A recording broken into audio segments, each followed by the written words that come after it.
All right, well, as you already know, my name is Gene Thorp. I'm here to talk mysteries of history, what cartography can help us solve. This is about my personal project to develop a geodatabase of the Mid-Atlantic region as it was during the American Civil War. I should mention that the views expressed in this presentation are my own and not necessarily the government's about 150-year-old cartography. The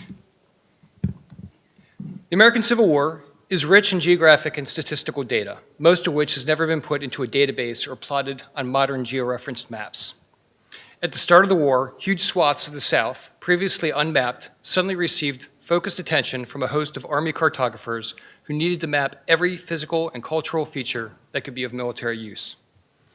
Normally mundane features such as rivers, fords, mountains, swamps, forests, railroads, roads, and structures were now of strategic, tactical, and humanitarian importance. The work of this generation of map makers resulted in the most detailed cartographic coverage of America up to that time. From these maps, we can see how much our physical world has changed over the last 155 years. But what is of most importance to my study is the human experience of triumph, preservation, or perseverance, and tragedy that took place on that landscape. Reams of events and stories can be found in the 158 volumes of the official records. That's both Army and Navy combined. They were compiled by the federal government after the war. It contains a treasure trove of after-action officer reports, statistics, and correspondence, all on war topics, from the lowly private to President Lincoln. This wealth of data is further supplemented by period newspaper and magazine accounts, letters, telegrams, diaries, published military unit histories, and of course, maps. However, matching these events to their actual locations can be very challenging, especially when many of these historical locations have long since disappeared due to development, nature, or changing transportation needs. Or methods, I should say. What do we do if a feature vanished over 100 years ago? How can we find out about where these events happened in our world of today? This is where my project comes in. I have two goals. One is to build a georeferenced database of the Mid-Atlantic region as it existed during the American Civil War. And two is to use the geographic database to accurately plot historical data. When mapping a region, I start with modern georeferenced data. The main sources I use are pretty much no-brainers, what you guys would use, is USGS, a huge plethora of information from roads, hydrology, DEMs. Also OpenStreetMap, which I download via GeoFabric. Some of the data there, I prefer the way that their roads are downloaded. It's all in one batch. I like their attributes. Then for me, an oldie but a goodie called WebGIS. They have 1 to 100,000 data. It's NAD 27 datum, so it's not always necessarily right on, but from a strategic view, it's great to have because it matches up with some of the older maps that were created by USGS. And here's what something like that might look like for the Portsmouth and Norfolk area. With the modern data in hand, I then collect my contemporary maps of the region. The major types of maps that can be found are sketch maps. These are from observations down on the ground, maybe blended with a pre-existing map. Military operations maps. This is Newport News. Here's a close-up. It does not look like this anymore, except for maybe Fort Monroe. A lot of shipbuilding facilities in the area now, but you can see how detailed these maps can be for the operations. There's the coast survey maps, of which Mr. Cloud here just gave us a great presentation on. This is the precursor to NOAA. They have great bathymetry and shorelines, and pretty much are as accurate as they could be for that period of time with the technology that they had. Many of these charts were updated right before the war started. And here's a close-up of the Norfolk Portsmouth area. Commercial maps, just people usually using them to get around the major features within town, so you have your road networks and major structures like town hall, that sort of thing. This is a close-up of where we're at right now. We are right in this area here, and you can see that if you walk outside, it looks nothing like that now. The road network is actually quite obliterated. Photos are another great resource for being able to locate landmarks and things that were there. They don't really lie. And then sketches. This is one that was taken at the time, I believe in 1861, 62, right in the wintertime. Cartographically, maybe not, it's great for showing landmarks, but one thing that's interesting about this, Norfolk and Gosport Navy Yard are in the upper left-hand corner here. Of interest to me is you can see that these are observations, and you can see tents around there. So I don't know what troops they are, but I can have an idea about where troops were stationed around Norfolk, and also in Newport News. And then here's an illustration of Gosport Navy Yard. Shortly after it was burned to the ground, Gosport Navy Yard's just down the Elizabeth River here to your left if you walk outside the hotel. Of interest here is a stone wall that's going around the facility there. Most of that stone wall still exists today. Although Civil War era maps were my primary map source, they're generally not as accurate as those created immediately following the war. Post-war maps are especially good for obtaining more accurate data, more accurate roads, wetlands, stream beds, and coastlines in areas that would soon become heavily developed. These are just some of the sources. This probably looks familiar because it's been on the NACIS website for quite some time now. It's an 1873 map. It was only 8 years after the war that this time period represents. And it's great for finding specific road names, buildings, etc. There were military surveyor maps, which are generally compiled from maps that were created during the war, but then tidied up for the official records published after the war. Then there's the USGS 1 to 100,000 maps. Production of these maps began in 1884 when the USGS topographic mapping program was first implemented. Some of these maps were created only 20 years after the war. This one, I don't think I could find anyone earlier than around 1900. But even still, there are areas here that are going to be heavily developed that I can use the coastline for. Sanborn maps are also a fantastic resource. They are generally after the war, but these are fire insurance maps. Again, most of these buildings are long gone, but as a good reference point, we have the Custom House, which is just 2 blocks down here on the left-hand side. It still stands. It was built right before the war. And this hotel is where that number 15 is located, and to the right of it. So where do I get these from? I mean, there's just so many places to get them from, but here are some bigger ones. Library of Congress. This is your taxpayer money really at work. It's a fantastic resource. If you haven't checked it out, it's great just to peruse. There's thousands and thousands, probably millions of maps that are available to take a look at. Perry Castaneda, the University of Texas in Austin, they have some great sources. I generally use them for the 1 to 100,000 maps. David Rumsey, you've seen that name floated around quite a bit during this conference. That's also a fantastic place to get maps. It has maps that aren't in these other 2 that I just named. NOAA has a fantastic historical charts webpage. And interestingly enough, I found some really good land maps that didn't seem to have anything to do with charting, but I haven't found them anywhere else. And then, of course, state archives and printed books also contain unique maps that could be used depending on where the mapping is occurring. So with the historical maps collected, I bring in the most relevant ones, and then I align them with the modern base map. So you're going to see how these are lined up. Here's for the region, I used a coast survey map for the coastline areas that would soon be changed by heavy development, like land reclamation. Here I have a 1853 commercial map. There's also an 1861 map, which I'm not showing, but similar. Using that for the roads in Norfolk, Portsmouth, and Gosport, and the Navy Yard. And there's an 1870s map, an 1880s post-war commercial map. They were used for building out the surrounding areas. And then, of course, the USGS map, which I just showed you a second ago. And then the post-war survey map. Interesting because it's got the red line there are some Confederate earthworks that are long gone. And then, generally, I warp these maps in Photoshop to get them to fit in the specific area that I want to map out. And I use control points to do that. Control points are features from the Civil War era that still exist today, like buildings, cemeteries, walls, and forts. So these are some of the control points that were used for this map right here. You see the Custom House. Just up the road here is Fort Norfolk, which dates back, I think, to the War of 1812, the Gosport Navy Yard wall. There's a few cemeteries, the Naval Hospital, which you can see across the river. That predates the Civil War and is still in the same location, even though it's been expanded. You got to be careful, though, with the control points. I take this example.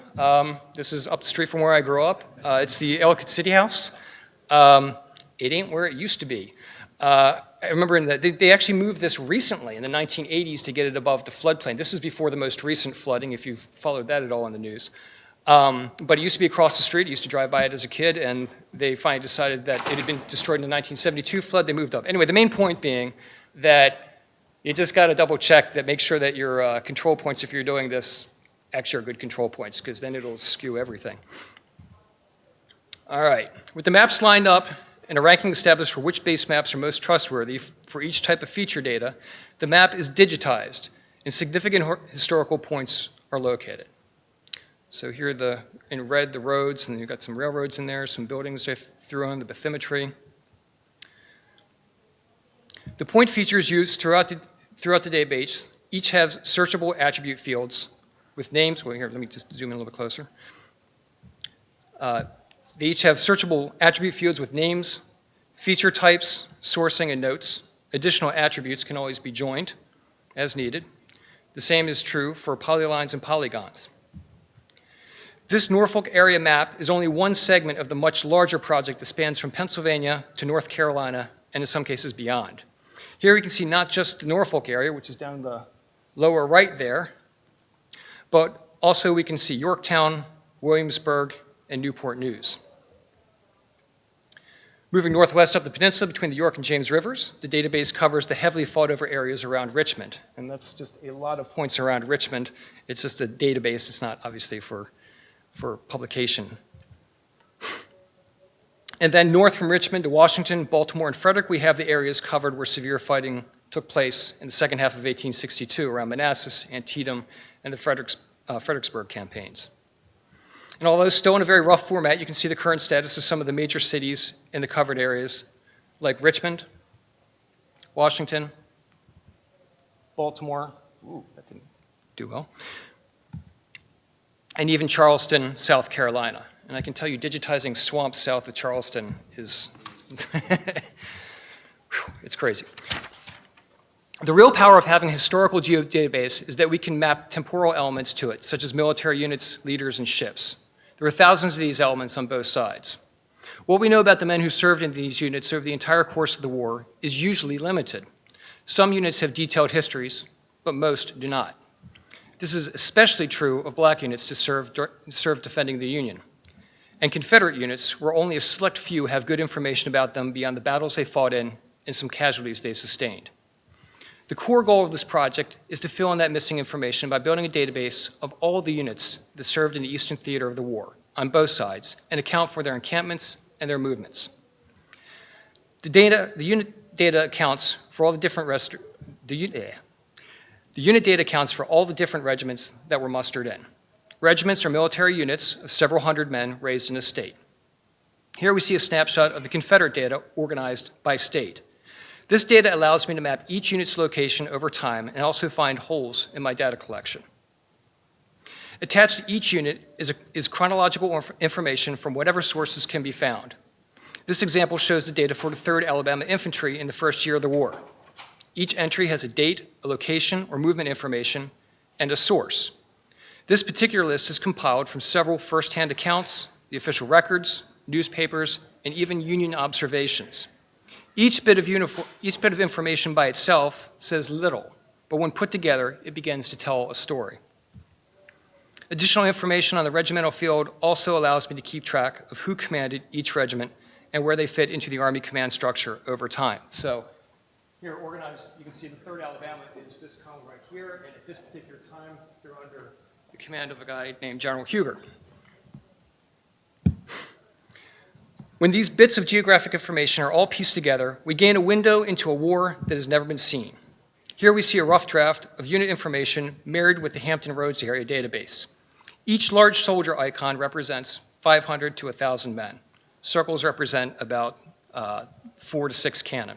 And this is incomplete information. I'm still working on it, and been working on it for quite some time, actually.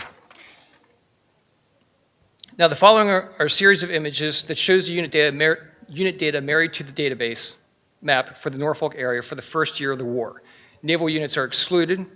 This unit data is not fully compiled, so you'll see holes in the coverage. But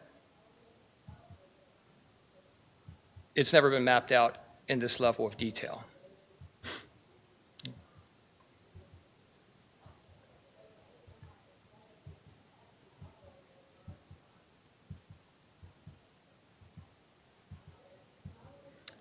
up to the final point.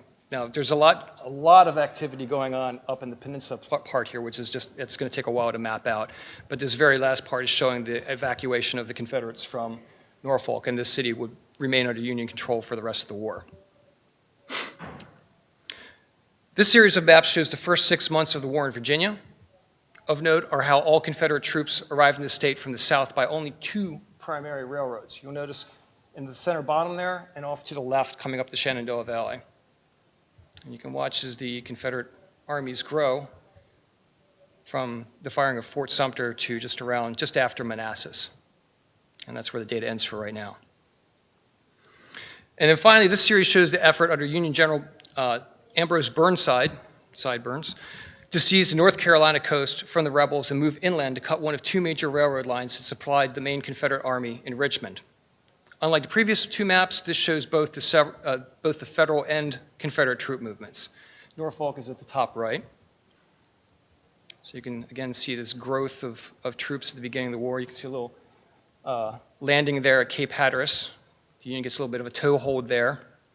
You can see an expeditionary force which freaks the Confederates out because they think it's going to land, but it goes on down to South Carolina and lands down there, and some reinforcements being sent. And then here comes Burnside in the middle of January. Really a bad time to be out off of Cape Hatteras, but they survived it and landed. And then you can see him moving inland, Roanoke Island in the Outer Banks, and you can see the Confederates suddenly going, oh crap, we need to do something about defending this coastline. Burnside turns around and goes down to New Bern, and then the Confederates really realize they have to do something and start sending troops down. This is kind of interesting because this is part of a bigger picture that I'm trying to paint and do research on, because at this point, at this moment in time, this is about March, there's a Union army that's advancing up the peninsula here to Richmond, and the Confederate forces there swell. They more than double in size. And contemporary historians will tell you that the Union Army outnumbered the Confederate Army outside of Richmond 2-1. Evidence shows that that's actually not the case, and that the Confederate Army actually slightly outnumbered the Union Army from detachments like these being pulled back up into Richmond. So we can show these units were here, and then you can see the arrows over the months as they move back to reinforce Richmond. And that's my presentation, so thank you very much for your attention.